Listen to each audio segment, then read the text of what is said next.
Saya kalau mendengar ceramah ini kayak ustadz ini seperti kayak apakah ulama Yahudi, apakah ulama Islam ini kok bisa sedetail itu loh. Ini luar biasa, kagum banget saya ini teman-teman.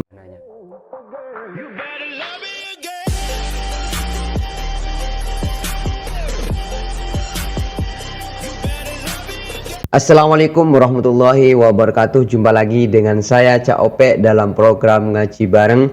Saya harap semuanya baik-baik saja, tetap dalam lindungan Allah Subhanahu wa taala dan semuanya diberikan kelancaran. Amin amin ya rabbal alamin.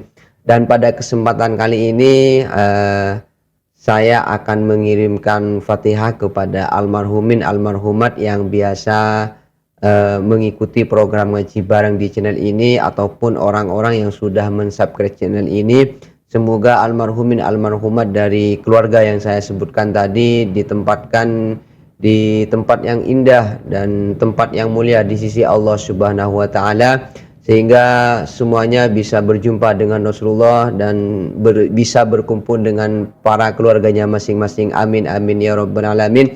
Ala hadhihi niyyah wa kullu niyatin shalihah wa bi syafaati Rasulullah sallallahu alaihi wasallam.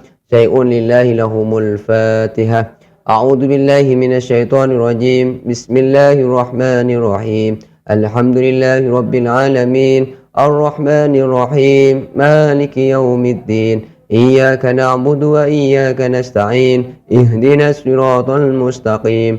Siratal ladzina an'amta 'alaihim ghairil maghdubi 'alaihim waladdallin. Rabbighfirli wa liwalidayya. Amin. Itulah tadi ya sebagai rasa terima kasih saya kepada teman-teman semua para subscriber yang mensupport channel ini, yang mendukung channel ini sehingga channel ini tambah berkembang. Dan alhamdulillah pada kesempatan kali ini sudah sampai 18.000 subscriber ya. Walaupun saya merasa perkembangannya sudah mulai agak agak lambat ya, soalnya dari 17.000 sampai 18.000 saya kira itu agak lama ya teman-teman. Tapi tidak apa-apa, karena saya itu tidak begitu mementingkan hal macam itu. Yang saya pentingkan bagaimana saya tetap berguna, bagaimana saya tetap bisa mensiarkan agama Allah, bisa menyebarkan kebaikan, bisa menyebarkan ilmu-ilmunya Allah Subhanahu wa taala. Dan itu hal yang sangat penting, sehingga kehidupan saya di sini sedikit banyak bisa bermanfaat kepada orang lain, kepada agama terutama ya teman-teman.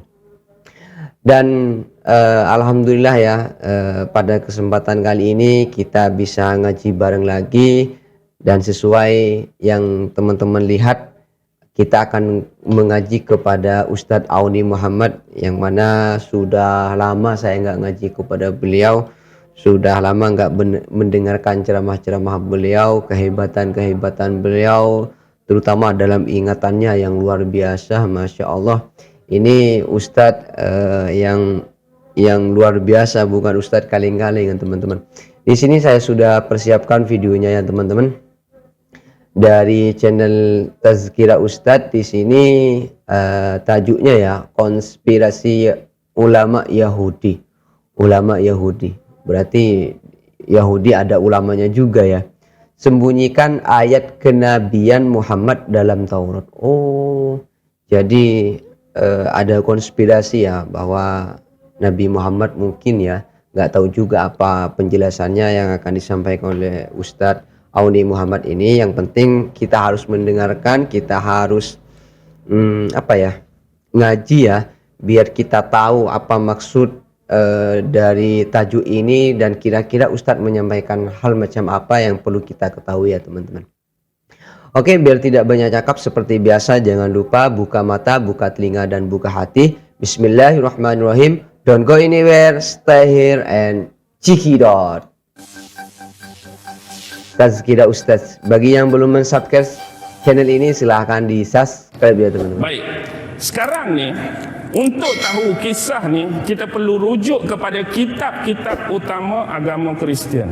Sekarang agama Kristian tak macam Islam. Islam Quran dia satu version saja.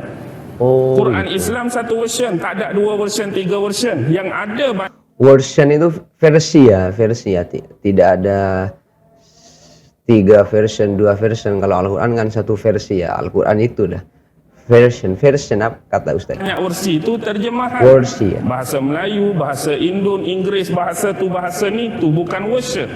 Tetapi kitab agama Kristian ada 4. Ada disebut Injil Luke, ada Injil disebut Injil Mark, ada disebut Injil Matthew, ada disebut Injil John. Injil Dan John. untuk faham kisah hari Paskah, kalau kita rujuk Injil Luke pasal ke-22 ayat pertama ada tentang Paskah. Tunggu dulu ya, mohon maaf ya. Saya ketika mendengarkan Ustadz Auni Muhammad itu sampai menyebutkan nama-nama kitab, padahal kitab apa ya, anggaplah bukan kitabnya orang Islam itu, tapi dia betul-betul tahu loh. Itu yang saya kagum loh. Ini kayak bukan apa ya, kayak bukan hanya Ustadz Islam ya, tapi juga non Islam ini bisa Ustadz, bisa hafal sedetail itu ya. Dan ini sulit loh ditemukan orang-orang seperti beliau ini, kehebatannya luar biasa ya. Dan saya sangat kagum sama Ustadz ini. Pengetahuannya itu nggak tanggung-tanggung. Kalau misalnya meneliti tentang ini seakan-akan dibabat habis sampai tahu, bahkan bukan hanya tahu, sampai hafal sedetail mungkin ya. Ini luar biasa sekali. Kalau rujuk Injil Matthew pasal ke-26 ayat yang kedua.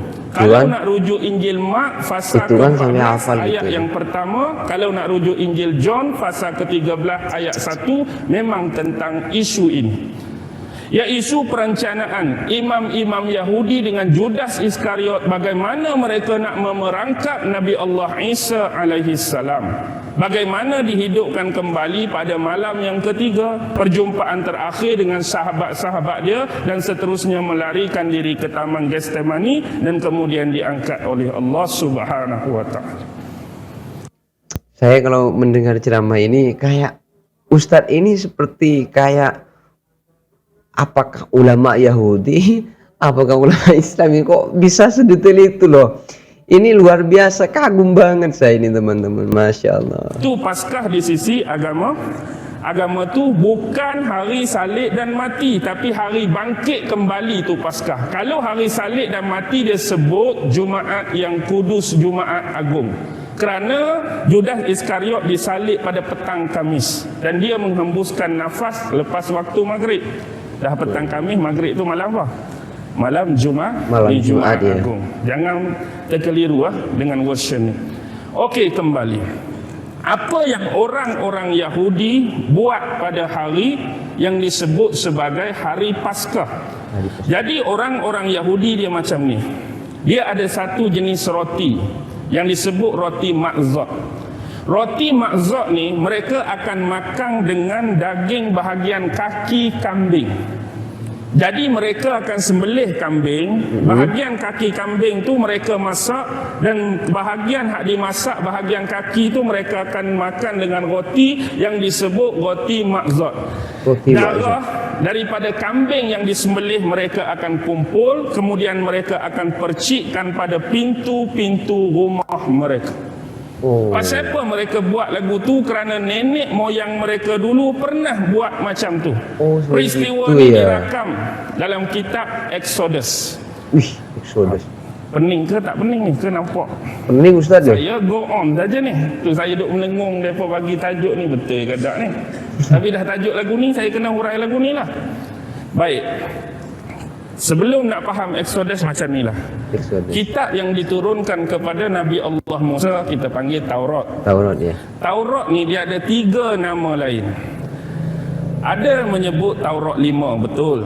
Ada menyebut Taurat Musa juga betul. Ada menyebut Pentateuch juga betul. Jadi lepas pada ni, kalau berkenaan dengan Taurat, ada kata Taurat Musa hak tu lah. Taurat 5 pun hak tu lah. Pentateuch pun hak tu lah. Sebab apa 5? Yang pertama disebut the Book of Genesis. Yang kedua the Book of Exodus. Yang ketiga the Book of Leviticus. Yang keempat ya, hafal the Book kan ya. of Deuteronomy. Yang kelima the Book of Number. Jadi kisah pasal ini disebut dalam the Book of Exodus, kitab Keluaran. Pasal yang ke-12 ayat yang ke-11 jelas disebut tentang Paskah. Tapi dalam bahasa Ibrani, bahasa Taurat dia sebut Pesach. Lepas pada ni, saya duk baca-baca kitab, buka, ustaz suruh buka, dia tak sebut perkataan Paskah tapi Pesach. Paskah di sisi agama Kristian, Pesach di sisi bahasa Ibrani. Kalau buka Bible Inggeris, Pesach pun tak ada, Paskah pun tak ada, dia sebut Passover. Perayaan Passover tu inilah. Baik, disebut di situ dulu mereka sembelih benda ni, mereka renjis-renjiskan darah pada pintu rumah. Ni dia punya khurafat dia. Orang Yahudi menganggap bila dia renjis darah-darah pengorbanan ni, bila malaikat maut mari, malaikat tengok darah ni, malaikat maut tak jadi masuk dalam rumah dia. Biar malaikat maruk ni pergi ke rumah orang-orang Mesir yang selama ni orang-orang Mesir di bawah Fir'aun lah duk menzalimi mereka, duk menganiaya mereka, duk buat khianat kat mereka, duk buat jahat kat mereka. Jadi konon-kononnya bila malaikat maut mari, ni darah korban tak jadi masuk, darah korban tak jadi masuk. Jadi hak geng-geng rumah orang Mesir je kalau nak mampus nak apa pun. Oh gitu maksud dan tujuannya ya. Mereka akan buat walaupun dah berlalu zaman tu. Zaman ni tak ada kena dengan Mesir dengan Firaun dah. Mereka akan buat macam tu, sembelih kambing, darah tu mereka akan renjis pada dinding-dinding ataupun pada alang itu, ataupun ruang pintu rumah mereka. Oh, jadi gitu, bila mereka maksud siap dan tujuannya tu, ya. Doa agak masuk akal juga sih. Ketua rumah, ahli keluarga, bapak lah. Jadi saat mereka nak merayakan malam tu, mereka akan sebut ini adalah roti penderitaan yang pernah dimakan oleh nenek moyang kita. Nak cakap dulu derita sungguh orang Yahudi di bawah Fir'aun, di bawah orang-orang Mesir, di bawah bangsa Kipti. Tok nenek kita tu sedih sungguh, derita sungguh. Jadi marilah, barang siapa yang lapar kalau mau makan masuklah. Barang siapa yang menderita kalau nak menyambut hari ini bersama kami, marilah sambut. Sesungguhnya pada tahun ini kita menyambut perayaan ini di rumah ini, dan insya-Allah pada tahun yang akan datang kita akan sambut di tanah suci Israel. Tanah suci Israel. Setiap tahun bila sambut hari raya Paskah, mereka mengidamkan satu mas mereka akan dapat kembali ke tanah suci, tanah yang dijanjikan oleh Allah Subhanahu wa taala pada mereka dahulu sewaktu bersama dengan Nabi Allah Musa. Itulah bumi Baitul Maqdis, bumi Palestin, bumi Jerusalem. Sebab itulah mereka menanamkan semangat yang cukup erat.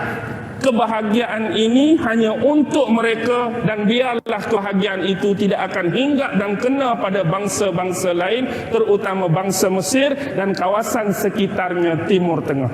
Sebab itulah mereka Chauvinisme cukup tinggi, mereka simpan dendam pada orang Arab cukup lama.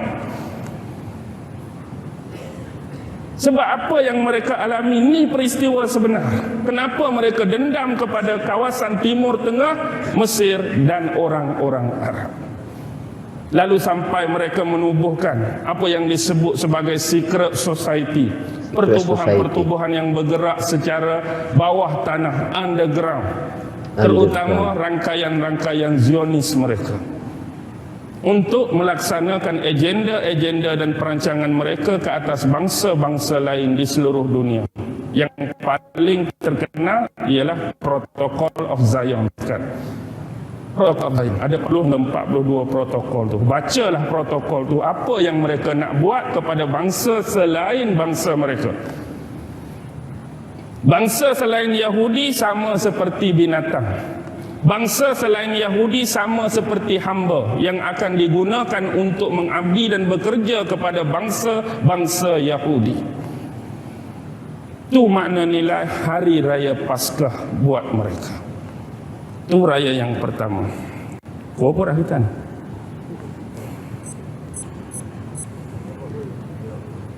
8.30. 8.40. Boleh kira-kira? Lanjut Ustaz. Tak lah, insyaAllah. Baik, hari raya yang kedua. Hari raya yang kedua disebut hari raya Syawut. Hari raya Syawut ini biasanya disambut 7 hari selepas hari raya Paskah ni lah. Habis hari raya Paskah 7 hari, sambut hari raya Syawut. Satu lagi dalam istilah orang Yahudi disebut hari raya Pentekosta. Hari raya Pentekosta. Syawut sama dengan Pentekosta. Benda ni sama je dalam agama kita. Dalam agama kita selalu kita sambut pada 17 Ramadan. Kita sambut apa 17 Ramadan? Kita sambut nuzul Al-Quran. Al-Quran yang turun pada malam Lailatul Qadar dari Lauhil Mahfuz ke Baitul Izzah di langit dunia. Hari Syevut, hari Pantekosta memperingati hari Nuzulit Taurah, hari turunnya Taurat kepada Nabi Allah Musa alaihi salam. Kita sambut hari nuzul Quran, mereka sambut hari nuzul Taurah, hari turunnya kitab Taurah sebagai kitab yang memberi panduan, kitab yang memberi petunjuk kepada umat-umat Yahudi. Tetapi di dalam kitab Taurat sebenarnya sudah diceritakan tentang perkhabaran seorang nabi, seorang penyelamat akhir zaman. Banyak bisyarah-bisyarah, iaitu ayat-ayat tentang kenabian Nabi Muhammad dalam Taurat. Banyak bisyarah-bisyarah, ayat-ayat tentang kenabian Muhammad dalam Injil. Tapi mereka sembunyikan ayat-ayat ini. Mereka palingkan makna-makna bagi ayat ini. Inilah kecelaruan yang pernah dilakukan oleh ulama-ulama dan rohban-rohban dalam agama Yahudi dan agama Kristian. Mereka takut umat mereka beralih kepada agama Islam, berpindah kepada agama Islam, memeluk agama yang dibawa oleh Nabi Muhammad. Satu benda yang mereka buat, mereka hapuskan, mereka hilangkan ayat-ayat ni. Itu yang pertama. Yang kedua, mereka palingkan maknanya. Sebenarnya cerita pasal Nabi Muhammad, tapi bila tanya mereka tafsir, bukan pasal Muhammad ni, pasal orang lain.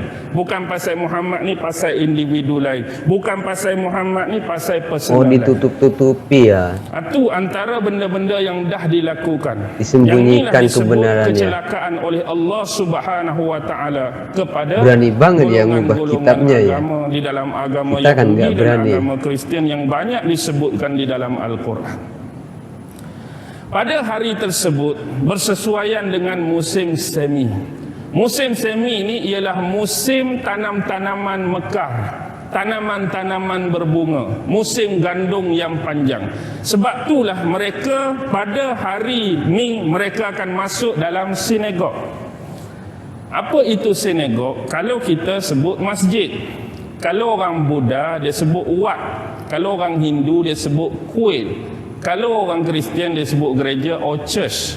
Kalau orang Yahudi, tempat ibadat, rumah ibadat disebut sinagog. Jadi mereka akan duduk dalam sinagog, mereka akan hias sinagog tu sesuai dengan musim tersebut. Musim bunga mekar, mereka ambil bunga, mereka hias. Mereka ambil gandum-gandum, mereka hias. Jadi mereka akan sambut hari nuzul Taurah untuk memperingati hari turunnya Taurat kepada Nabi Allah Musa.